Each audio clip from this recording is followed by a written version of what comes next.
Hello and welcome, everybody. We have today a special guest named Melisa Lowe. She is coming to us from the Virgin Islands in the States, just south of the States. And she is a time management coach for busy moms, and she specializes in essentialism, which I love, and I'm very excited to have her. And we're just excited to learn from you today, Melisa. Thank you for coming. Thank you so much for having me. I'm so pumped to be here. Oh, good. I'm excited. So could you just get us to know you first, introduce us to you and where you grew up and how you have come to be doing what you're doing now?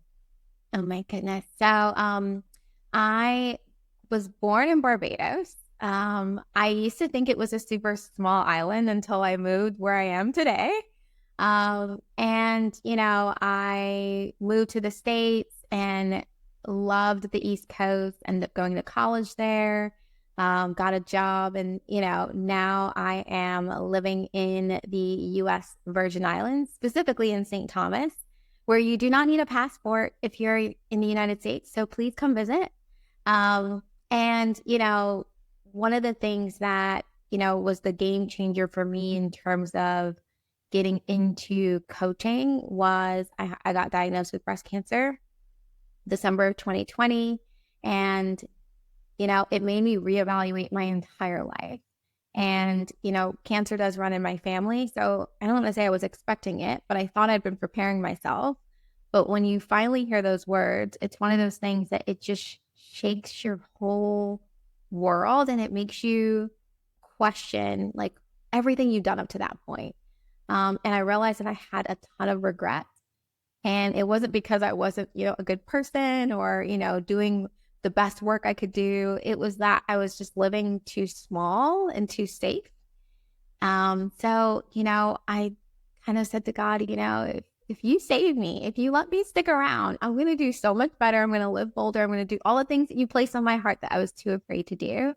And coaching came up for me through posting about my chemo and surgery journey online, and people, just kept giving me great feedback. And someone actually asked me if I'd ever thought of coaching, and I hadn't because I'm a data nerd and I like numbers, and I never thought about doing something a little bit more, woo-woo. Might sound a bit terrible to people, and I apologize to all the coaches, but that's kind of how I felt about it. And, eventually I got to a place where that person planted a seed in me, and, I was like, I'm going to give it a try and see how much I enjoy it.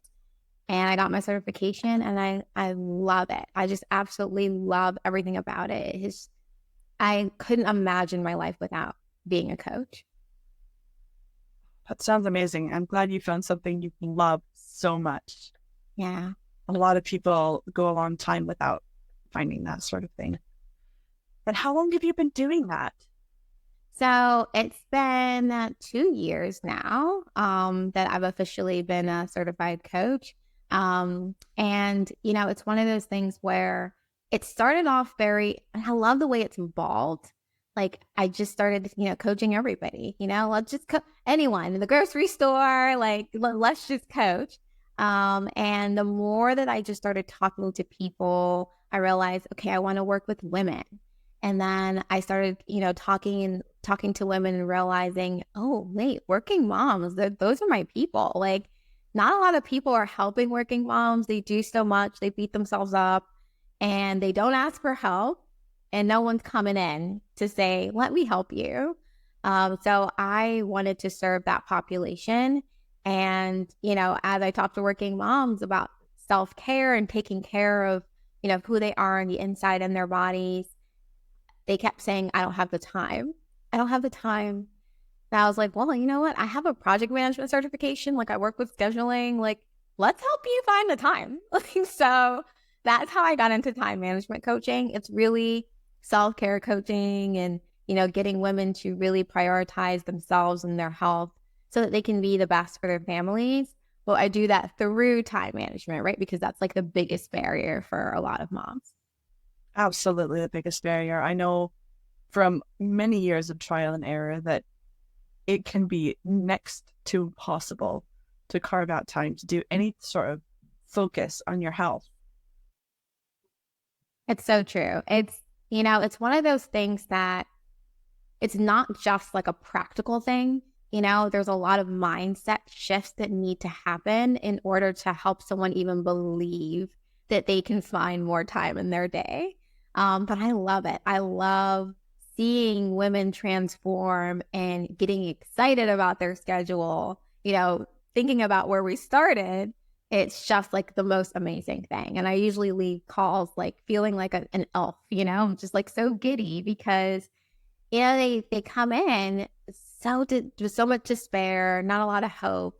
And, by the end of our sessions, it's like, oh my God, I can't wait to do this thing or, go into my week. So I do love that about it. And you're right. It's not just let's look at a schedule. There's so many belief systems that we need to challenge and redefine that, but that's kind of what we got to do. That's what we signed up for. And I love doing it. Okay, I have 3 questions for you. I don't expect you to remember them all, but I'm going to say them so that they're verbalized and we can get to them eventually. The first one would be, what are the top few beliefs that you think women hold that prevent them from thinking those that they have time or are worth taking time for self-care?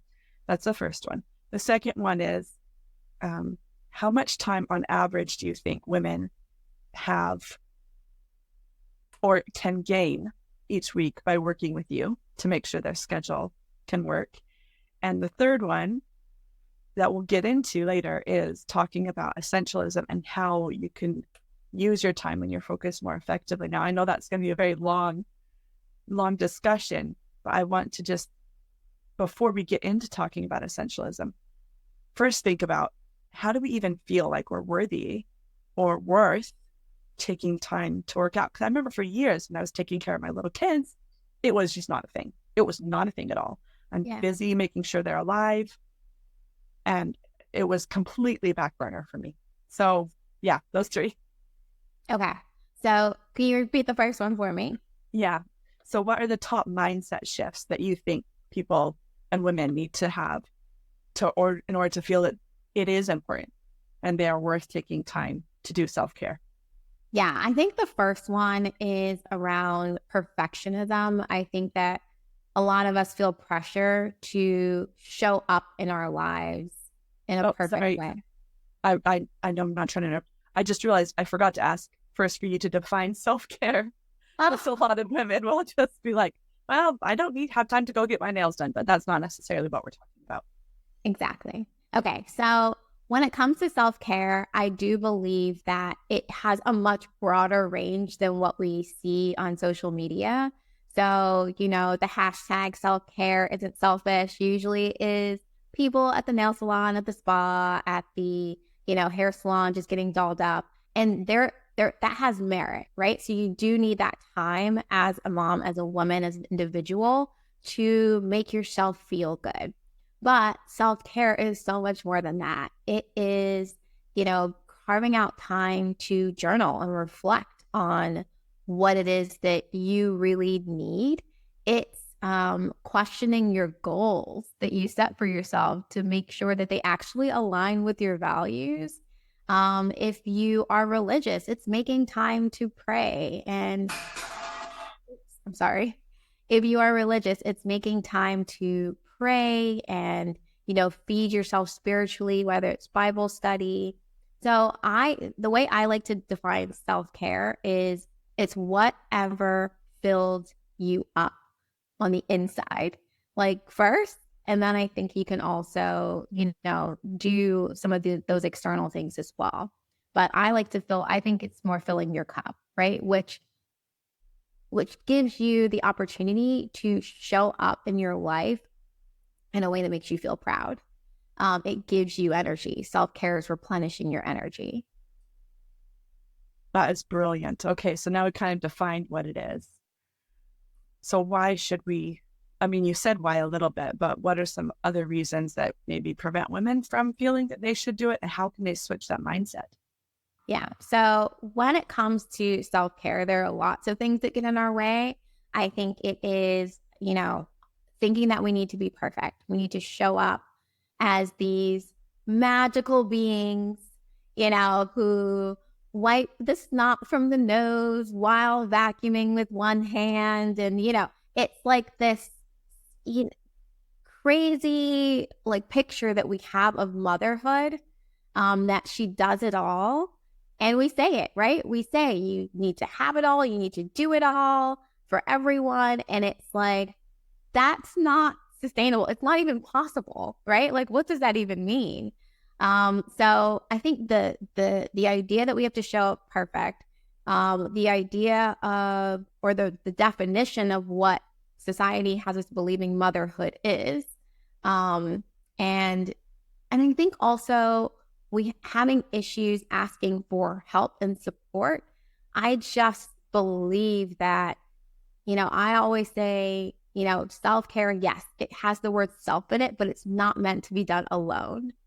So life is all about relationships and connections and having a tribe that supports you and building that tribe out. And I think a lot of moms just, we get to a certain age and we stop trying as hard to have real friendships, and to have real support systems. So I think those stand in our way of, taking time out for ourselves, because a lot of I don't want to call them excuses. They're the reasons that moms say they can't do what they need to do is, I don't have the time. Well, if you had a support system, then you could have someone watch the kids for you for an hour if you need to go out and do something. I don't have the energy. Well, if you didn't feel like you needed to be perfect and take on everything, then, we could work on getting that energy level. Oh, one big one that I have to talk about is boundaries. Like, we don't want to say no. We do not want to say no.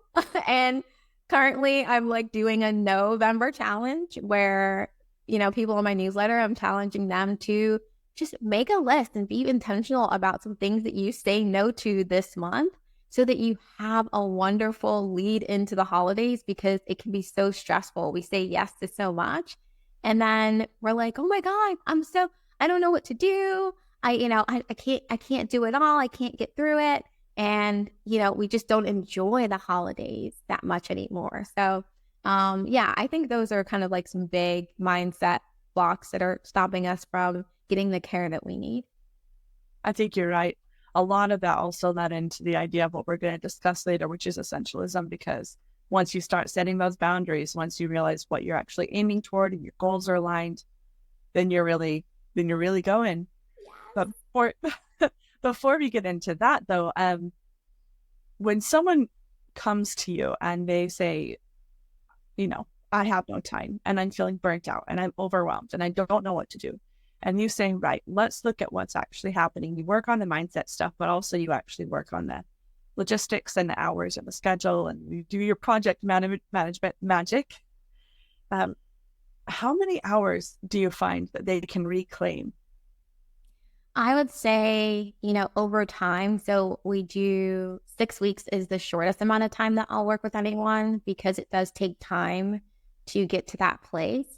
But we have found, 5 to 10 hours a week that women can reclaim just in those 6 weeks, which can be very substantial for them, because we don't just work on finding time and kind of like eliminating things. We also work on being more productive with the time that you have to work as well. So, we're finding efficiencies is looking at like almost like a balance sheet. We're looking at increasing revenue and decreasing expenses at the same time. So we have just a wider profit of energy and time for them to be able to benefit from. That makes sense. And what a change that would be if you had an extra 10 hours a week. That's 40 hours a month extra. That's a whole nother work week. Yes, exactly. And, what we also work on is identifying that the things that you thought you wanted to do are actually the things you want to do at that time. So we really dig into, what does self-care actually look like for you? Like, don't tell me what you see on Instagram and the commercials. Like, we really look at what they value and make sure that they're doing it based on that and not based on, looking a certain way or, making other people happy. But it's really the things that make them happy. That's exactly right. I won't be very long about this, but I do have a planner that I designed called the Productivity Planner, which I might release at some point. I don't know if people want it, but I actually took a lot of those principles. And the beginning of the planner is a pretty extensive workbook where you work out what you actually want. You do the deep dive to find out your whys, and then you figure out, okay, so what does that look like in my life when I actually start living toward my goals?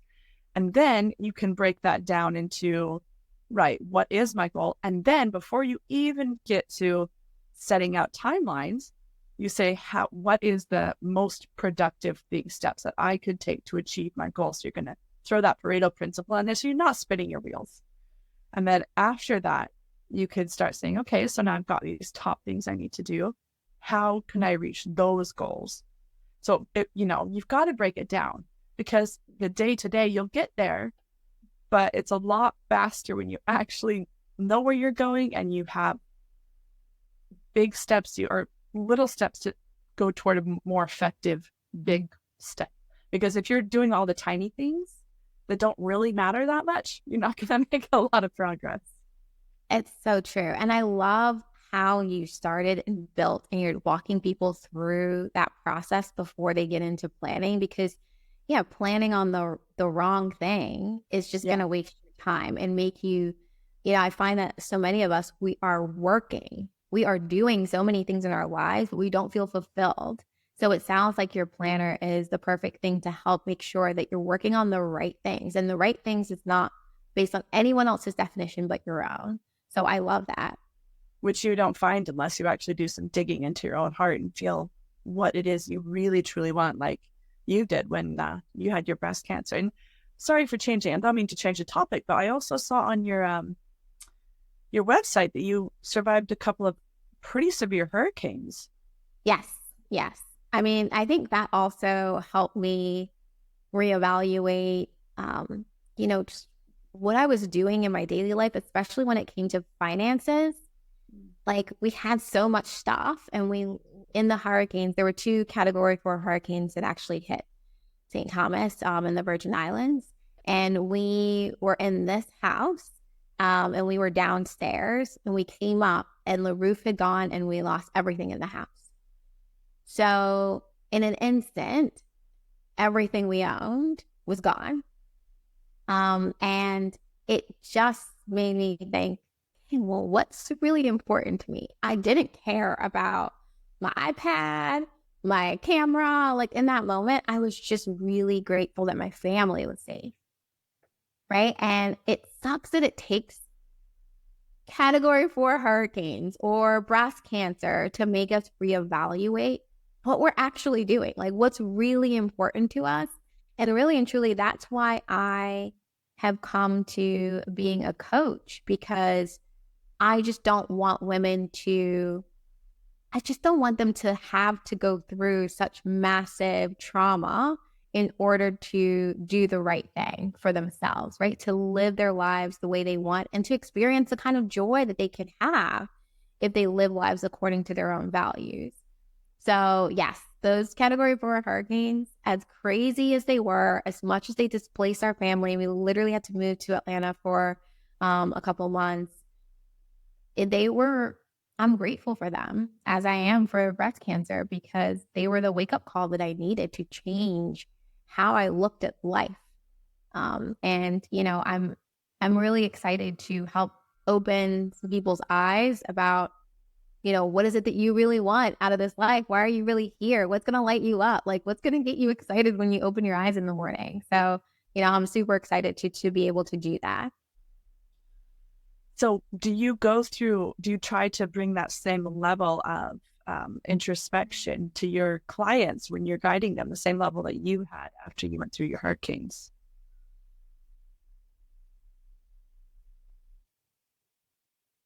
Okay. Sorry. I stopped being able to hear you. Okay. Okay. I can hear you now. Okay. Should I repeat the question? Yes, please. All right, I will. Um, is that what you bring to your clients then when they come and study with you or work with you? Is that same level of introspection as to that give them that perspective that you got? Absolutely. I mean, we don't do much of anything without starting with what they value and what's important to them. And we do some deep work, but I think it is the most important, essential work there is to do. We don't have that foundation. Like, what are we doing? So, and I think it's always eye-opening for clients too, to just name the things that are important to them. It's such a powerful thing. And sometimes it can be surprising to them because when you look at their life before and we start like kind of saying, okay, well, we've named needs, values, we've gotten down here. Let's compare this to what your life looks like today. And you're like, oh my God, like I am so far away from what I say matters to me. But it is that kickstart, I think that rocket fuel that we need to like have the right energy to make those changes and to make sure that they're sustainable, right? Like now you know why you're doing it, and it just increases the probability that you're going to keep doing the things that are good for you because okay, this really matters to me. Yeah. And once you have your why, then that'll just drive you and fuel you. And it's not like you need a motivational speech. It's part of you. So it's what you do. Exactly that. And, it's one of those things where, coming from when you talk about moms in particular, we need a why because we're so quick to compare ourselves to other moms that we can get so lost in other people's whys and what other people are doing. So we need a way to get back to center. And I think that knowing that why is the perfect way to do that. I could not agree more with that. It is so easy to look at someone making sourdough bread or somebody doing a cute craft. Oh, I should do that, or I should be that, or I should, because we see it and it looks nice, and not because it's toward what we want to be or who we are. And it reminds me of if you were swimming in the ocean and instead of swimming toward the shore, say you just swam in any direction. And maybe there's a cute fish over there or who knows, a boat or whatever it is. And if you're just swimming and expending your energy, but you're not actually getting anywhere that you really need or want to go. Right. And you know what? It's interesting. So many of us feel lost because of it and we don't know. So we say things like, oh, I don't know who I am anymore. I don't really love my life as much anymore. And that's because we live for so many other people and we're focused on what the other moms are doing. We're focused on what society tells us mom should be doing. We're also focused on, just like making sure everyone else in the family is okay. So we're not even checking on ourselves. Right. And then, like you say, you look around and you're like on a plank in the middle of nowhere. You're like, how did I get here? So, similar to your planner, like I have created a guided journal. And it may seem a bit strange, right? Because as a time management coach, you would think that I'd be coming out with, a scheduler or a planner. But I just realized that so many moms couldn't answer, even as we do the work, the core value work. I realized that there were so many questions they just couldn't answer about themselves. So, I thought it was really important. And it was super important for me to be able to answer what I consider simple questions about ourselves, not about our kids, not about our partners, but about us, right? And so I created a guided self-love journal, and it's 30 lists. It's all based on listed journaling, because as moms, we are very familiar with lists, right? Shopping lists, Christmas lists, and so it's an easy and it's a simple way. And I think it's a fun way to journal. But you're left with, a book about you. things that make you tick, things that motivate you, things that you love to do, even things you want to be in life, regardless of where you are. So, I think that is the core of everything that, we build our lives upon. That would be such an amazing gift to give your children, or for them to find after you've gone, and to read through and really get to know what made mom work. And oh, she's like me and she went through this and I thought she was amazing. So maybe I'm not so bad. Just be wonderful. Yes. Oh my gosh. I'm so glad you said that, because I do kind of think of it as a bit of a legacy journal as well. And, depending on what age your kids are, I just think that it would be so cool for them to look into it and get a sneak peek into what you were really thinking or really feeling. And, there's even some things like one of the prompts is like, list 10 things that make you cry, so it's like really unpeeling yourself as a mom and just showing that you're human and you're an individual, and all the things that they're going to feel going through their lives, you felt, and I think I'm super excited. And it was important for me to create it because as I battled with breast cancer, I wanted my kids to have a piece of me too. So I'm glad that you said that, because I hope that it actually becomes that for women. It makes sense that facing breast cancer and saying, what do I want to leave for my children? And then you created something that does perpetuate beyond you and can serve and help and create a connection to the next generation. It's a very good idea. I like it a lot. Thank you. Thank you so much. I'm super excited about it. Yeah. I'll have to see. Is it on your website? Can I find it on your website? It hasn't launched yet. So it's launching a holiday. So I'll be sure to share it with you. Yes.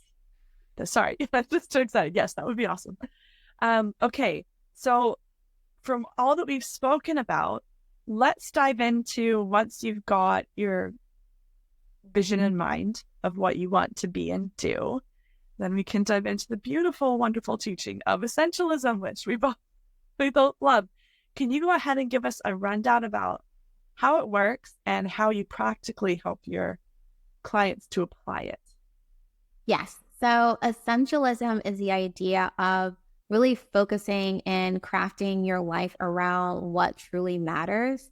And as we were talking about those values and principles, I had to, even because I was really interested in slow living. So I had to kind of like figure out what was the difference between slow living and essentialism. And I think with slow living, it's really about the unbusying yourself in general, and just kind of embracing the slower, meaningful things of life throughout your day. I think essentialism, I think you do have to look at it in the lens of, I do have these things to do in my life, and I need to find a way to prioritize the things that truly matter to me and how I spend my time. So I think it is in the realm of productivity, which I don't want to like belittle it in any way, shape, or form. It's not all about productivity, but I think it's using time as an anchor to say, okay, I have so much time in my day. How do I use that time in the way that supports my energy, supports my joy, and just helps me live a life that I love.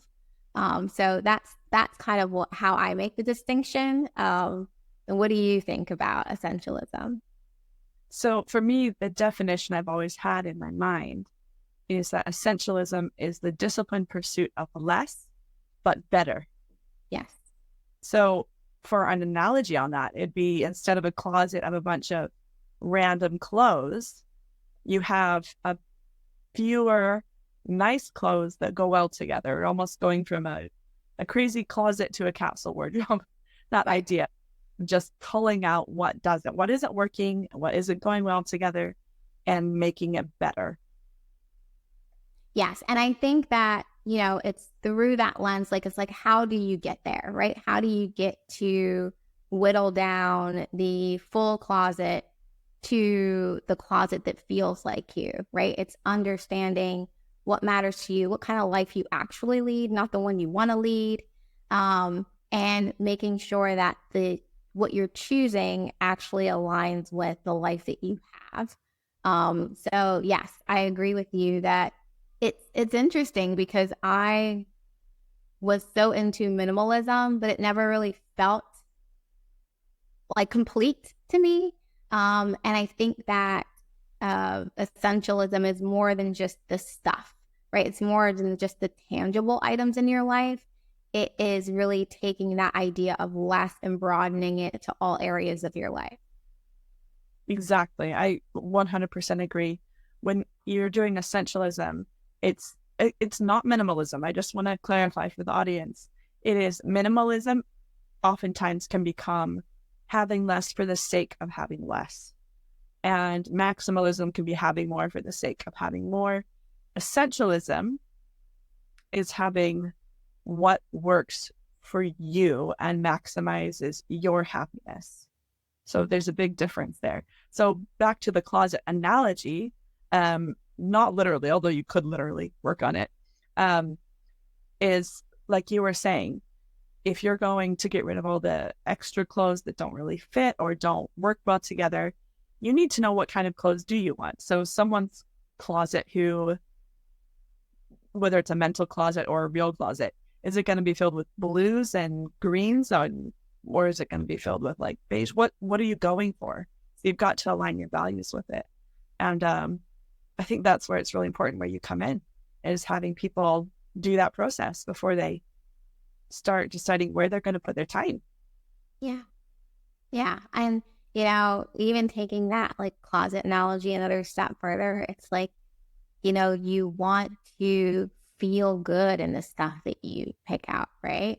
And I think that, as a time management coach, we think about just the schedule, but I don't just manage your time. Like I want to help women learn how to manage their energy. And I think that's something that we don't talk about enough, right? Like how do you align your schedule in a way that supports how you feel and helps give you that extra boost when you need it, right? So thinking more strategically about your calendar and the different types of activities that you're choosing to do. I think sometimes that we always think that all activities drain us, but that's not the case. I know that for sure, because with coaching, I get off the calls with so much more energy than sometimes I started, right? So there are activities that yes, may require some physical energy, but light you up on the inside and you're just like, oh my God, having a great conversation with a girlfriend or, going out to date night, with your partner. Like those things give you energy. So we want to make sure that your day isn't just filled with draining activities. It's also filled with fulfilling, fill me up types of activities too. I had never thought of that perspective, but it completely makes sense. What would it look like when a client comes to you and again, they're all scattered and lost? What process do you walk them through? Do you start with values? Do you start with your why? Where do you begin? Well, I think one of the most impactful things that I've started with is we actually do a time audit. So we do a week and we just kind of track what's happening. And I say to them, hey, do not feel like you need to be perfect this week. Do what you normally do and we'll track your time and just see where it goes, right? We want to be honest about what you're normally doing.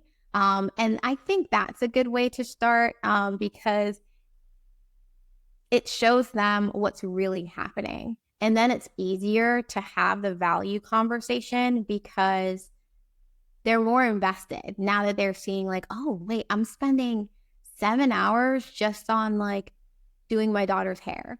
It's like, do I want to spend 7 hours a week doing that? Okay, no. Okay, what are things that we can do then to reduce that time, but also what are we going to then fill it with? And it becomes much more fun, engaging conversation of, that we're doing together as a team.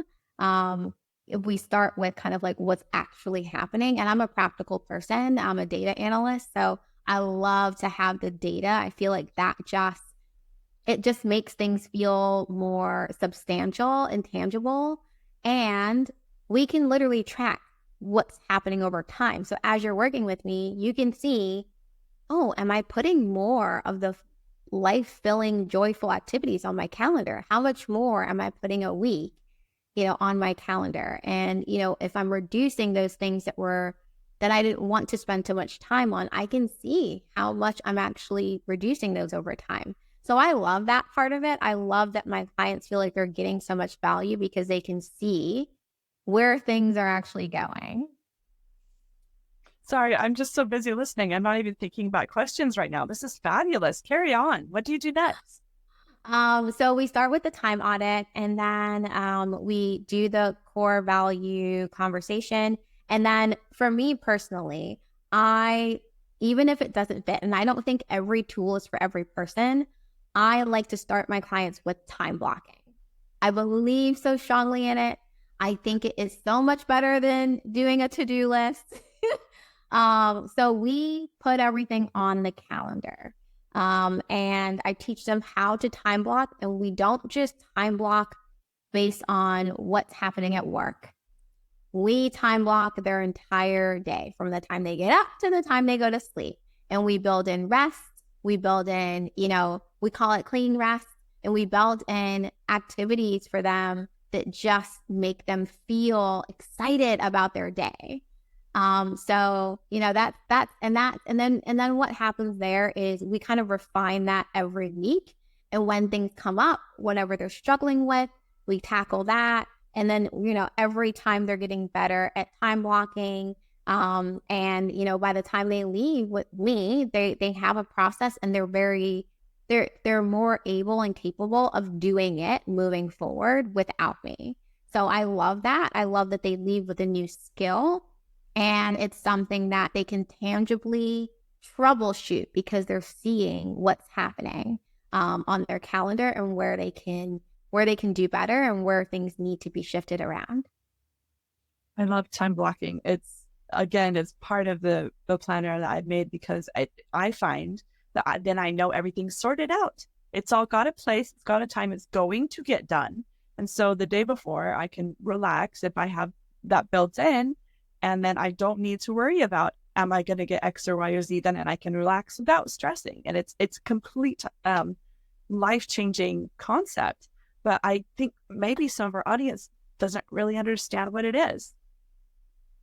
Okay, so time blocking is the art of, so let me start with the to-do list. A to-do list, everyone's familiar with.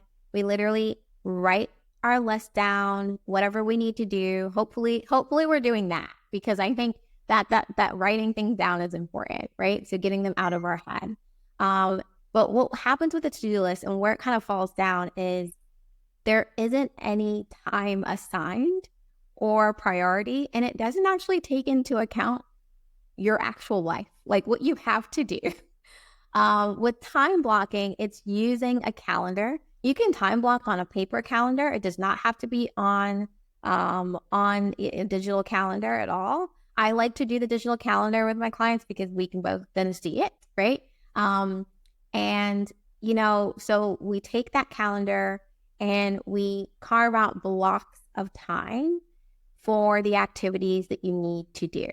So for example, I like to start with the need to do's, right? So I have to get up, and maybe I have to get myself dressed, and I have to get my kids dressed.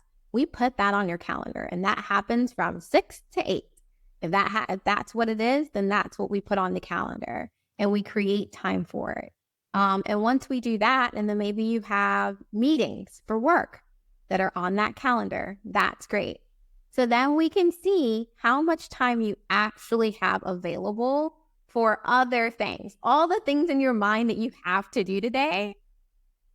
If you only have 3 hours left after the need to do, then you're probably not going to get all of those things on your to-do list done. So time blocking actually forces you to prioritize what you're actually going to do based on the time that you have available to do it. And that's why I love it so much, is because some people struggle with prioritization and time blocking. You kind of have to. You can't put everything on your calendar because there just isn't enough time. So it helps you practice prioritization, which I think is a skill that all of us need in order to be successful. Keep going. You're doing great. What else do you do? You're doing this time blocking. And I think there's a lot of other aspects that I'd like to talk with you about after we finish this, but carry on. What do you do next with your clients? So I would say the next thing that we do is, I'm trying to think, because then it becomes a much more specific conversation, right? So, I had a client who she wanted to started working out. She wanted to start working out more, and she loved working out, but, she, just couldn't find the time to do it. So once we carved out the time, then it was about, the motivation, how to get the motivation and the mindset there. So that's when we start working on more of those mindset things after we've gotten the time kind of sorted out. And that can look like a lot of different things because all of us, we have our own individual reasons why we don't feel like getting up or we don't feel like doing the things that even we want to do, that we're excited about doing. So we that's when the traditional, I think, coaching happens, where it's a lot of question based, but it's digging deeper and deeper into what is that block? What is holding you back? And what can we then do about it? And what I love about that is that just feels kind of like a deep conversation with a friend, almost like a dance. We don't know where we're going to get to, but we get there together. And it's so, the revelations that happen from those sessions are my absolute favorite. I love a deep conversation. I'm like obsessed. So, when they get to what it is that's holding them back, then we start to build in, I call them tiny, ridiculous actions. I love tiny, and I got that from the Lazy Genius. I don't think I coined that in any way, shape, or form. So I want to make sure she gets credit for that. But those tiny, ridiculous actions are the things that take something big, right? Now that we've determined that it is an appropriate thing for you to do, and it's something that you actually aligns with your values, how do we make it something that you wake up and you're like, I could absolutely do this.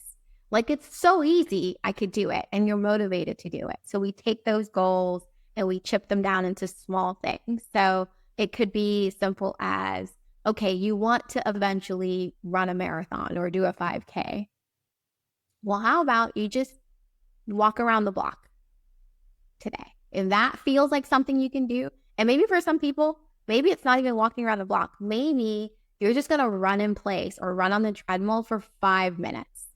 If that feels like so ridiculous that you're like, of course I can do that, that's where we start.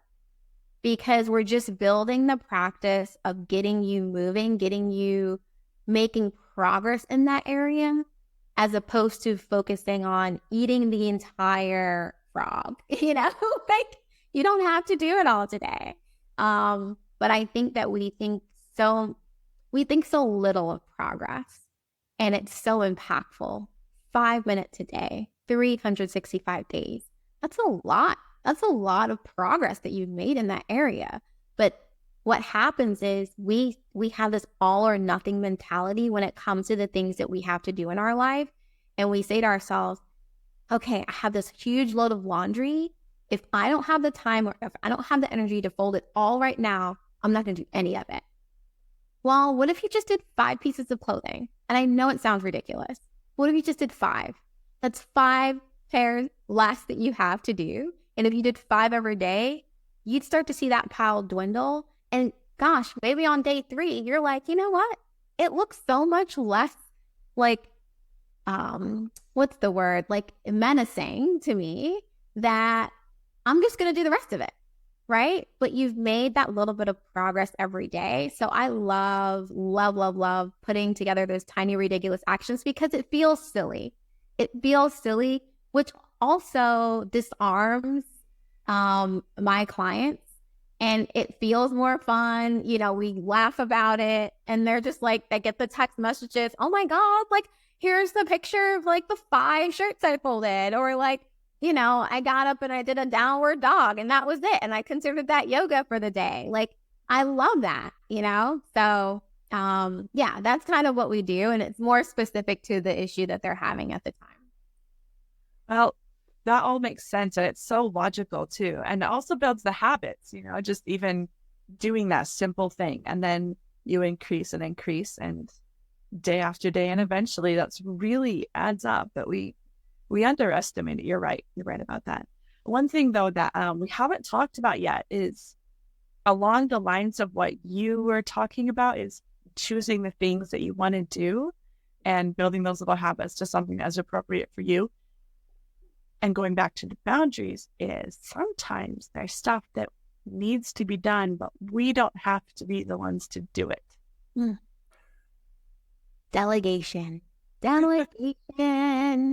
Oh man, it's so empowering once you start to use it as well. And you just realize that you don't have to do it on your own. Like, you have help, you have people, and that feels good because a lot of us show up for so many other people, but we still feel like we need to do it all on our own. And it's so sad. I was so guilty of this myself for so long. And there's certain things I still sometimes struggle asking for help with, like you almost keep track. And you're like, well, that person picked up my daughter twice already this week. I don't know if I could ask them again. Like it's like you start to keep track of that stuff. And I don't think that's how we should live. I think that if we're building a community and we want to be part of a community, then that doesn't just mean showing up for people. That means allowing other people to show up for us. So, it starts in our home. That's our kids, help them understand what community and teamwork is all about. I say that all my time. We call ourselves Team Lowe, our family, because we do things together. We don't let one person get up and just start doing something and the rest of us are just chilling out. Like, no, like it goes so much faster. It feels so much better if we're doing this as a team. And, get your chant together, whatever you guys do to get started so everyone feels pumped up. But those are the kinds of values that I want to instill in my children, because they're going to just be more helpful and more supportive, but they're also going to be able to accept help. And I want them to be able to do that because I struggled with it for so long. I think that's key. What you said is that they can be helpful to others. Others can be helpful to them. And that's a community. And so if someone has picked your daughter up 3 times or twice a week and you ask when about the third one, then there's obviously something you can do that's in your wheelhouse or works with your schedule to reciprocate and show them you appreciate it and to be there for them. And so you don't get this feeling of being a user or, guilt or anything like that. Yeah, it's true. But the thing is like we feel that guilt before even knowing that it's a family that I show up for often, but it's different when it's you asking, and that's kind of the piece that we need to fight, that guilt, that mom guilt. It just is so prevalent. And I think it is very heavily tied to perfection. Like, you have to be the one to do it, whether it's, society has told us that we need to do it, or maybe your mom. Like for me, my mom did so much and I thought she was just like the best mom. She did all the things, but I never actually stopped to ask myself or her, like, were you happy? Like, were you actually happy? And I think happiness and joy are things that we have removed from motherhood. And it's more of a you serve everyone, but it's like your own feelings don't matter as much anymore. And I think we need to bring that back, because if moms are full, if their hearts are full, if they are so excited, if they have energy, if they're taking care of themselves mentally and physically, my gosh, won't we have the strongest families ever? And that to me is the goal, to have strong, vibrant families where all of the people in the house are happy and excited about life. Okay, I'm just writing that down because it was so good. So with what you just said, you said happiness and joy are things that we have removed from motherhood and we need to bring them back. And that will give us the strongest families ever. Now, that breaks my heart. The first part of that sentence, the happiness and joy have been removed from motherhood. I want to know why you think that is. And also, let's define a little bit what happiness and joy are, because just like we had to define self-care, people might think happiness means a night out at a, with your girlfriends at a club or a pub or something like that. But happiness and joy to me are things that are a lot deeper, and they are most easily felt when we are making progress toward a meaningful goal that fills us. That's what I think. But if you could tell us what you think they are and how we get those back. Yeah, I think you're spot on with your definition, right? It's all about leading a meaningful life, a fulfilling life. And I think that it can be hard to define, and maybe that's why it's easier for other people to define it for us, because we tied it to things or money, or, keeping up appearances, right? But I think you're right. It could be the small, meaningful things of life. Ultimately, I think we have to define it for ourselves. And I think that's why it is it's kind of like, I don't want to do another thing. I don't want to have to think about what joy really means to me or what happiness really means to me. Like, I'd rather, just kind of go by other people's definitions, because I got so much other things to do. I don't want to do another thing. But I really do think that's the work I do with moms. It's figuring out what joy actually means to you, because it's going to be different for me. Like, joy for me is coaching. Joy for me is creating, crafts or, baking with my kids. It's not going to be that for other people, right? So I think it's realizing that we have to reflect. We have to do our own reflection and do the work and figure out, what does happiness mean to you? It's similar to success. What does success mean to you? It doesn't necessarily mean that you make X amount of money. It could mean for you that you have a certain amount of flexibility in your job, that you can travel with your family whenever you want, but those are things that I think that we need to do the work to actually name and identify for ourselves. Otherwise, we're never going to know. And we're going to go through life, which is the track that I was on, go through life just doing all the things I thought I needed to do that people told me my whole life were success and were happiness, and feel a void. And not really knowing why that void's there, and thinking, okay, well, that probably means I need to work more. I need to hustle harder. And I think it's the complete opposite. We need to slow down. We need to figure out what we value, what really matters to us. And then we need to start making sometimes the tough and hard decisions to design our life in that way. And that could mean not hanging out with certain people anymore who are draining you of your energy, and just not for the season of life that you're in, not supporting that. It could mean having a tough conversation with your boss. If you are a star employee, maybe you do ask for more flexibility because it's important to you. And instead of fighting for the promotion that you may not actually want, because that usually comes with more responsibility, if you just want flexibility, maybe have that conversation instead of it always being tied to money, right? So it's those types of things that we need to uncover for ourselves, but it starts with you. It starts with figuring out what you want and who you are and what really matters to you. And that helps you find your way to feeling fulfilled and feeling the joy that you want in your life. Yes. No, and it's funny, no one can give that to you. You have to do that work on your own. And I think that's the part that can feel boring. It can feel like another task, but ultimately I think that is the key to living that fulfilling life, right? It's the necessary work. So if a woman is listening to this and saying, no, she's right, I am really busy, I don't have time to sit down and figure out what makes me happy and joyful. I think your caution would be, if you want to have a strong and happy family, this is something you need to do and make the time for it. So what kind of guidance would you give her if she wants to just sit down and do it at home before she can call you, before she can get in contact with you? How long should she take to do this? And what's the process of figuring out this, what it looks like for her? Yeah. So I would say one exercise that has been really helpful for many women, many people in general. So in coaching, we have the coaching wheel, and it is the circle, and it has different categories in the circle.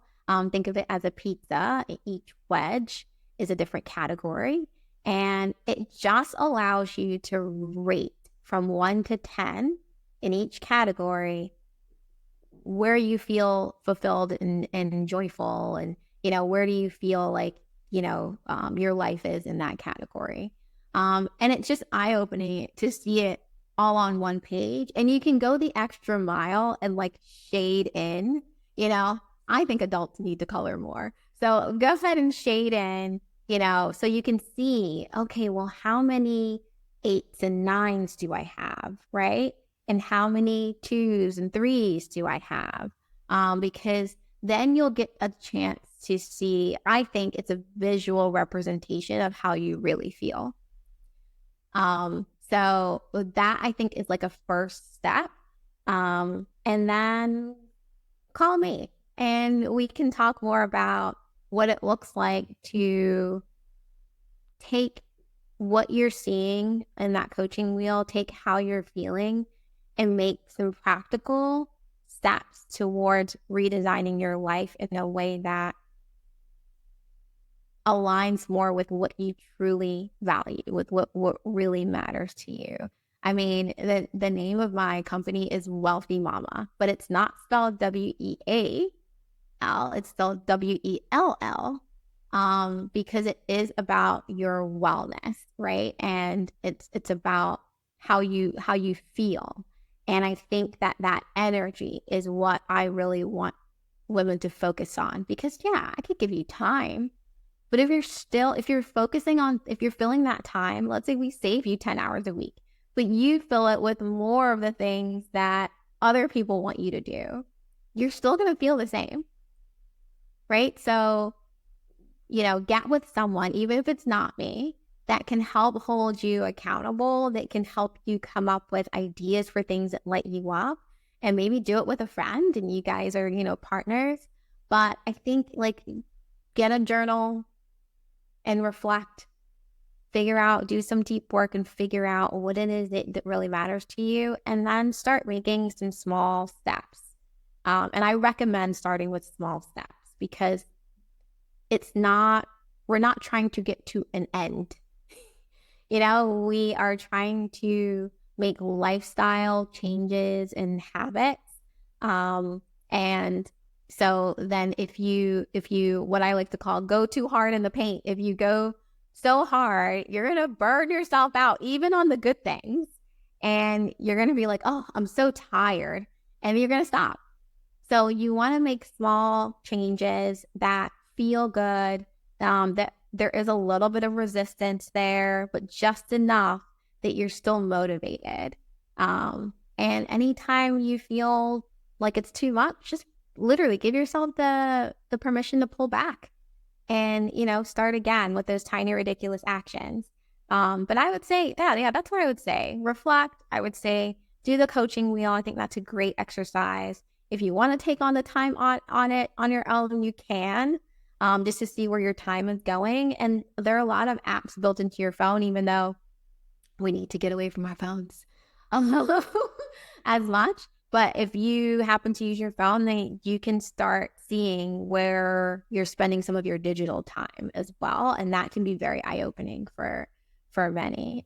So you have tons of options. But I'm just excited that anyone who would listen to this would think, I want to make a change. Like, that gets me excited. So I think any one of those things is a great start. I think I've done that coaching wheel before, and it is really cool to see it, because if you picture it like a wheel in a car, you need to have the edges even, or else it won't go very well. And I can't remember all the categories though, but yeah, it was fascinating to see. Yeah, it just gives you a place to start, you know? And I recommend not doing too many at once, just picking in a category that's a little bit low and starting there. But yeah, I think I love visual representations of things. You know, as a data analyst, we take like all this data and we turn it into pictures. And I think that pictures are powerful. So that's why a lot of what I do is picture based, because you know, the data doesn't lie. And if we make it pretty, it's easier to pay attention to it. I 100% am on your side with that. That's exactly right. I just the visual to see it, to actually see, and obviously if you do different colors and different categories, that's even prettier. And then you can say, oh, I need to work on this red category, or I need to work on the green one and the orange, and I need to up my game in my family life and the time I'm spending with my kids, or whatever it is. And if I find if you go back and do that check again I don't know, every month or so maybe. How often do you recommend people go back and reassess and reevaluate? I mean, I would say potentially maybe every 3 months, because you want to give yourself time to change, and you're going to make mistakes, and that's okay. So you don't want to necessarily, you know, feel like, oh, I'm not making any progress, you know, but I think significant changes can happen in that 3 months. Yeah, so I say every quarter. If you could do the wheel, if that's something you want to do, and then it's only 4 times a year. Like we could do something 4 times a year. Exactly. That's exactly right. I feel like there's so much more we could go over, but before we finish up, I just want to ask 2 questions. Firstly, are there any key takeaways, any major points you'd like to say or emphasize? If you had like the last breath in your life and you were coming to give this wisdom to these women, what would you say to them? Oh, that's such a good question. Oh my gosh. Oh, on my dying bed, what would I say? I would tell every mother that she deserves to live a life filled with joy. She deserves to enjoy her life just as much as she is the architect of joy for so many others. I think that would be my message. And, you know, my coaching is one way, I think, to that. There are many ways, and I would want her to explore and have fun and rediscover who she is, and even, you know, change. If she wants to change and transform, give herself permission to do that, and for it to be an experiment. You know, experiments are not, they don't have to be right, and they are a bit messy, and they're fun. And so I think thinking about life as an experiment where we get to just try new things and learn new things about ourselves and show our families who we really are. Like, I think that's the greatest gift, right? To let people see who we are. That's really what I want. I really want moms and women to love their lives, love themselves, and let people love them in the way that they deserve to be loved as well. And we can only do that if we show people who we are authentically. That's beautiful. It's really beautiful. So if people do want to work with you or want to follow you or find you, wherever they find you online. So I have a website, and that is melisaklowe.com. And I'm also on YouTube, and you can find me at The Wealthy Mama on YouTube. And I have a Substack, but you can find the links to my Substack on YouTube. So I don't want to give you too many links. So like I said, tiny, ridiculous actions. You can follow me, go on my website, or find me on YouTube. Okay, that's perfect. We'll make sure you have the links in the show notes so everybody can find them and just click, make it easy for them. Awesome. Melisa, thank you again for your time and your wisdom and your heart. And you're just a very, very smart and caring person with all the good attributes that we look for. So thank you for coming on the Rock Your Cradle podcast. I hope to hear from you, and we will definitely be following you on all the social media we can. Thank you. so much. It was a pleasure being here. You're just so warm and you made it so fun and so nurturing. So it was just a joy to be here. Thank you. Everyone, thanks for coming. We will see you next time on